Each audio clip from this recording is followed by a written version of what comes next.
Merhaba arkadaşlar, ben Çağrı. Yepyeni videoyla tekrardan sizlerleyiz. Kingshot oyununda yeni başlayan oyuncular için tavsiyelerde bulunacağım. Arkadaşlar, Kingshot oyunu bildiğimiz bir para öde ve kazan tarzı bir mobil strateji oyunudur. Peki para öde ve kazan oyununda neyin stratejisini, neyin taktiğini vereceksin diyorsanız bizim hedefimiz kesinlikle şu olacak arkadaşlar. Oyuna hiç para yatırmayan bir oyuncu verdiğimiz bilgilerle oyuna ayda 2-3 bin lira yatıran ve kötü yatıran, oyunu bilmeyen oyunculardan öne geçebileceksiniz. Ya da şöyle söyleyeyim, ayda 3 bin 5 bin yatırıyorsanız bizim videolarımızı izlemeyen, oyunu bilmeyen oyunculardan, yani ayda 20 bin yatıran oyuncunun bile önüne çok rahat bir şekilde geçireceksiniz. Bu tarz oyunlarda çok fazla tuzak paketler vardır. Tuzak etkinlikler vardır. Eğer oynayışı bilmiyorsanız, yanlış paketler alıyorsanız, yanlış zamanda kullanıyorsanız ne kadar para yatırdığınızın gerçekten bir önemi kalmıyor.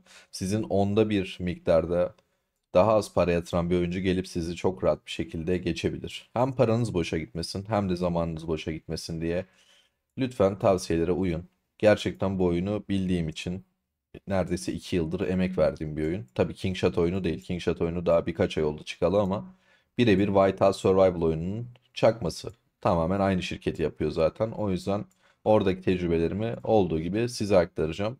Birçok kişi bundan faydalandı ve oyunu öğrendi ve düzgün ve keyifli bir şekilde oynuyorlar. Umarım bu oyunda da siz de keyif alarak oynarsınız ve paranızı çöpe atmazsınız.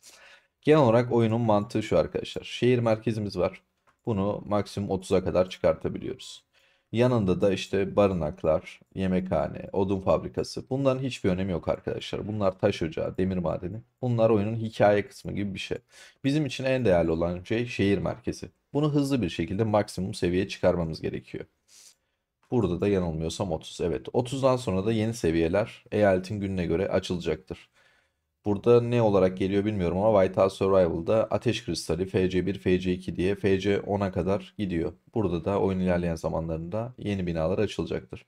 Ama oyuna temel başladığımızda ilk amacımız 30 olmak olacak. Ama 30 olurken de dikkat etmemiz gereken şey şu.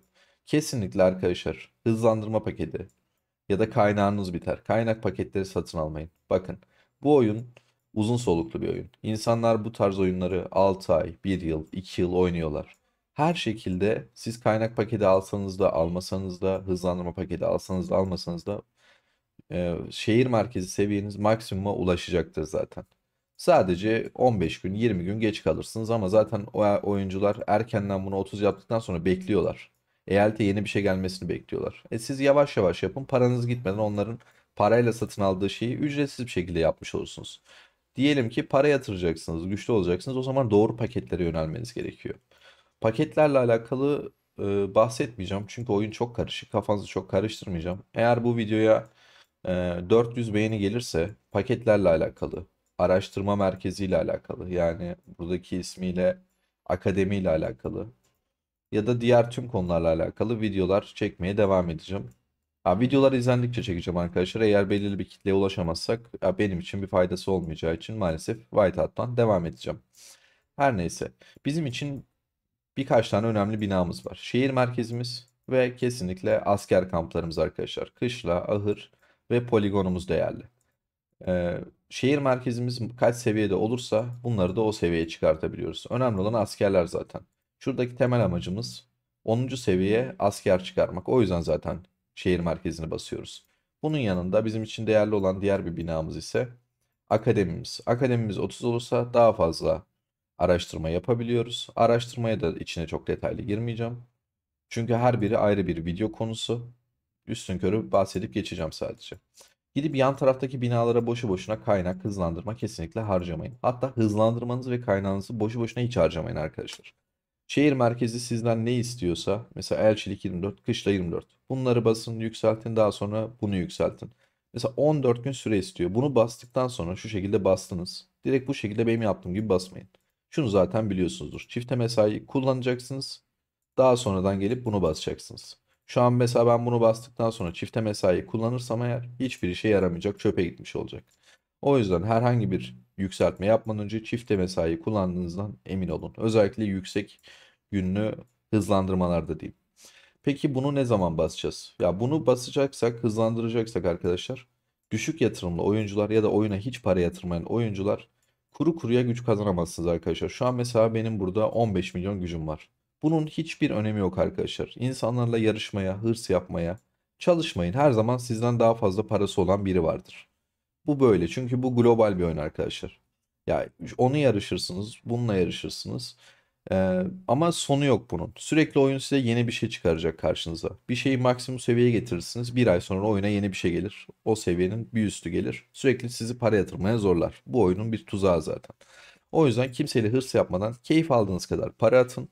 Kendinize bir bütçe ayarlayın ya da hiç para atmadan oyuna devam edin. Güzel dostluklar kurmaya çalışın ve doğru bir şekilde oynayın. Zaten bundan emin olun çok yüksek keyif alacaksınız.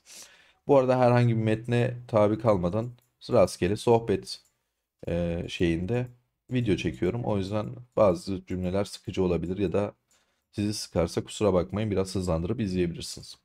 Arkadaşlar hiçbir şeyinizi boşa kullanmayın. Mesela şehir merkezini yükselttim diyelim. Çantamızdaki hiçbir şeyi kullanmayacağız. Elmaslarımızı kesinlikle biriktirmemiz gerekiyor. Hızlandırmalarımızın hepsini biriktirmemiz gerekiyor. Eğer burada ben bunu yükseltiyorsam ve şu yukarıdaki gücüm artıyorsa çöpe gidiyor demektir. Tamam bunu yükseltin, gücünüz artsın. Ama aynı zamanda şu sağ üstteki etkinliklerden bir tane görev tamamlayın arkadaşlar. Mesela şu an bu eyalette silahlanma yarışı diye bir şey var. Hemen şöyle girip bakıyorum. Sıralamada birinci olursak 50k elmas. Şuraya geliyorum. 14.000 hedef puan yaparsam bu güzel ödülleri alabiliyorum. Bunlar bizim için çok değerli ödüller arkadaşlar. Bu tarz etkinlikler oynayacaksınız. Eğer bu oyuna ayda 70-80 bin, 100 bin lira para atmıyorsanız gidip hiçbir zaman işte SVS yani en güçlü krallık eşleşmesi ya da oyunun başında gelen şu bir hafta süren etkinlik var. Şeflerin salonu. Buradaki ismi de mi şeflerin salonu bilmiyorum ama o etkinliği oynamayın arkadaşlar. O etkinlikleri oynarsanız hiçbir işinize yaramaz ve asla birinci olamazsınız. Orada birinci olmak yerine ya da ilk 10'a, ilk 20'ye girmek yerine arkadaşlar, buradaki 50 bin elmas veren etkinlikleri oynayın. Bunda nasıl oynayacaksınız? Gireceksiniz, şurada görevlere bakacaksınız. Herhangi bir yapıyı yükselt diyor mesela. Şef donanım puanını arttır diyor. İşte kahraman basarak parçalarını kullan ve puan al diyor. Burada elinizdeki malzemelere bakıp ne kadar puan yapabildiğinizi hesaplayacaksınız. Diyelim ki 300 bin puan yapabiliyorsunuz. Hemen giriyorsunuz. Burada birinci 216 bin puan yapmış. Hemen basmıyorsunuz. Bildiğiniz gibi bu etkinlik 2 gün sürüyor. 12 saati kalmış. Girin arkadaşlar 14 bin puan yapacak malzemelerinizi basın. Hedef puanı alın. Diyelim ki 300 bin puan yapabiliyorsunuz ya. Gece 3'e böyle 5 dakika kala, 3 dakika kala ya da 1 dakika kala bakın şu oyuncu eğer 300 bini geçmediyse basın ve birinci olun. Ama baktınız bu oyuncu 400 bin, 500 bin puan yaptı. Çok fazla para atıyor, inanılmaz paralar atıyor. Hiç uğraşmayın arkadaşlar. Şu günlük ödülleri alın, bir sonraki etkinliği bekleyin. Zaten haftada 3-4 tane etkinlik geliyor neredeyse böyle. Hiç acele etmenize gerek yok. Geri kaldığınızda asla düşünmeyin. Çünkü çantanızda elmaslarınız, hızlandırmalarınız, ya da mitik parçalarınız, işte bu kahraman tipileriniz, tılsım malzemeleriniz, şef donanım malzemeleriniz zaten bekliyor. Oyuncular sizden önde gidiyor gibi gözükecek ama bunlar çantanızda olduğu sürece hiçbir önemi yok. Onlar anlık bir şekilde basıp güç yükseltecekler ve karşında hiçbir ödül alamayacaklar. Ama siz bunları bekletip doğru etkinliklerde oynadığınızda hem gücünüz artıp onlara yetişmiş olacaksınız hem de karşında 50 bin elmas almış olacaksınız. Şimdi peki bu elmasları nerede kullanacağız? Bizim için bazı eşikler var. Mesela VIP 7. Sizin düşük ve orta yatırımlı oyuncuların gelmesi gereken tek VIP seviyesi VIP 7'dir. Buradan günlük bir tane genel mitik kahraman parçası almanız için. Onun dışında tüm elmasınızı çark feleklere harcayacaksınız. Ve daha sonrasında petlere. Pet konusuna girmiyorum. Orası oyunun biraz daha detaylı kısmı. Oyunun 50. gününden sonra bu oyun başlıyor diyebilirim. İlk 50 gün sadece birikim yapmanız gerekiyor. Tabii şöyle 50 gün boyunca hiçbir şeyinizi basmayın demiyorum. Tabii ki basın. Ama bu tarz etkinlikler geldiğinde ödül ala ala ilerleyin. Fırınınızı bir yandan yani şehir merkezinizi bir yandan yükseltmeye çalışın. Ama şöyle yapın. İşte 20 gün 30 gün hızlandırmam var. Gir şu etkinlikte birinci ol, gerisini sakla. Tekrar fırının geride kalmasın. Fırını basmaya devam ettir. Diyelim ki bir tane etkinlik geliyor. İşte başladı. Orada hemen hızlandırmayı basıp bitirebilirsin.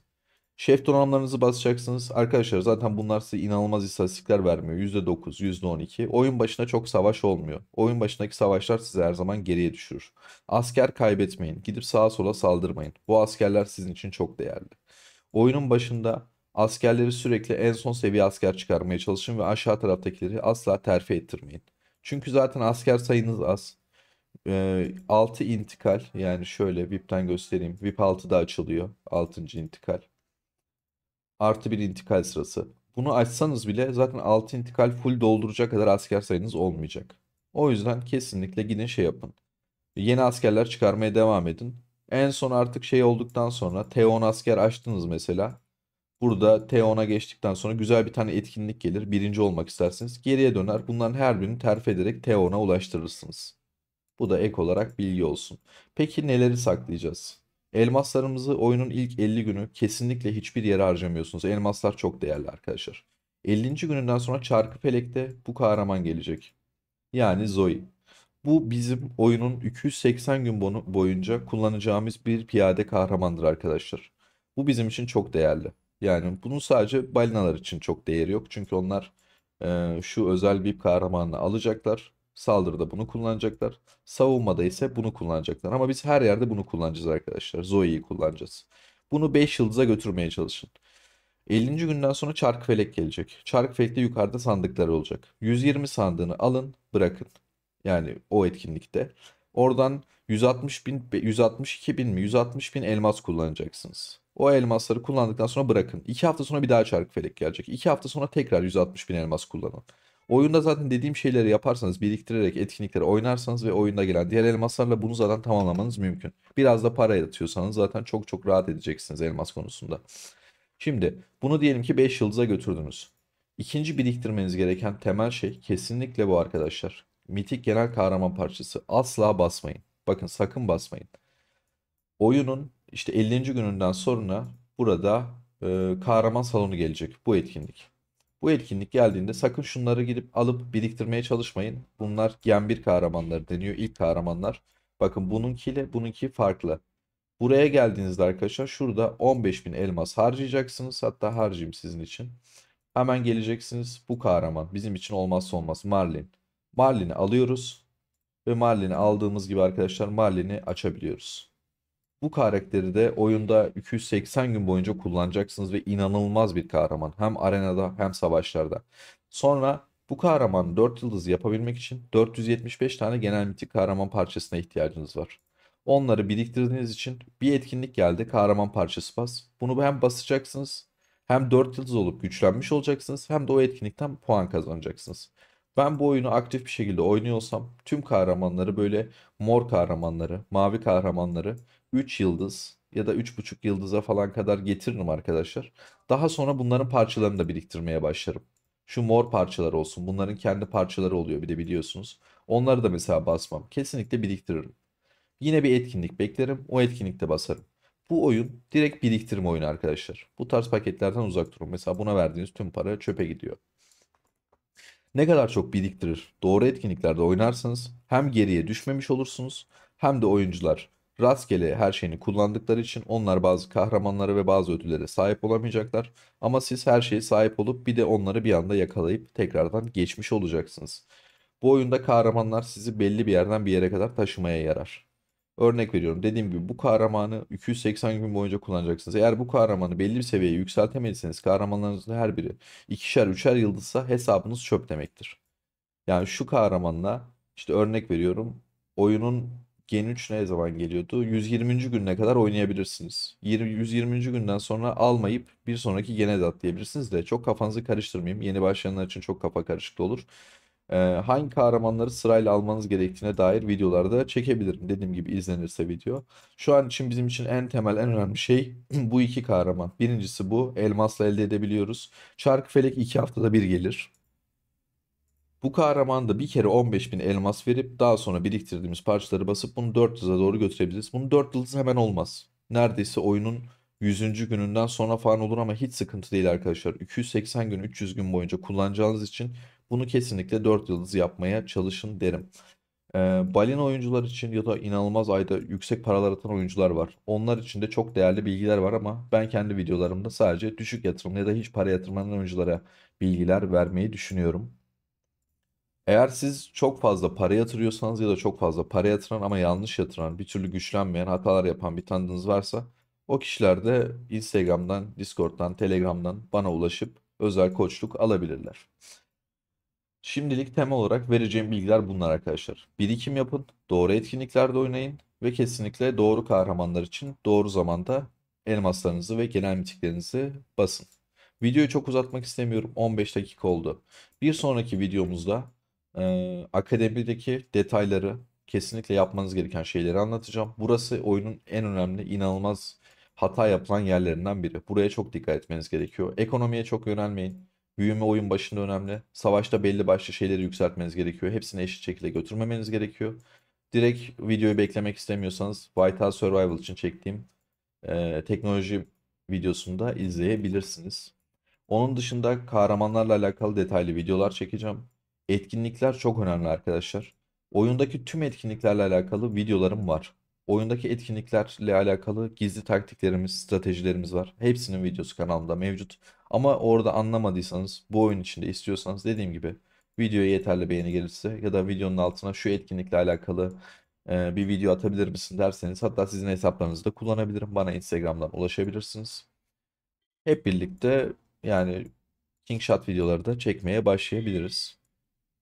İzlediğiniz için teşekkürler arkadaşlar. Sorularınızı sormaktan çekinmeyin. Hepsini tek tek cevaplamaya çalışacağım yorumlarda. Ya da dediğim gibi bana Instagram, Discord ya da Telegram'dan ulaşabilirsiniz. Seviliyorsunuz arkadaşlar. Kendinize iyi bakın. Sağlıcakla kalın.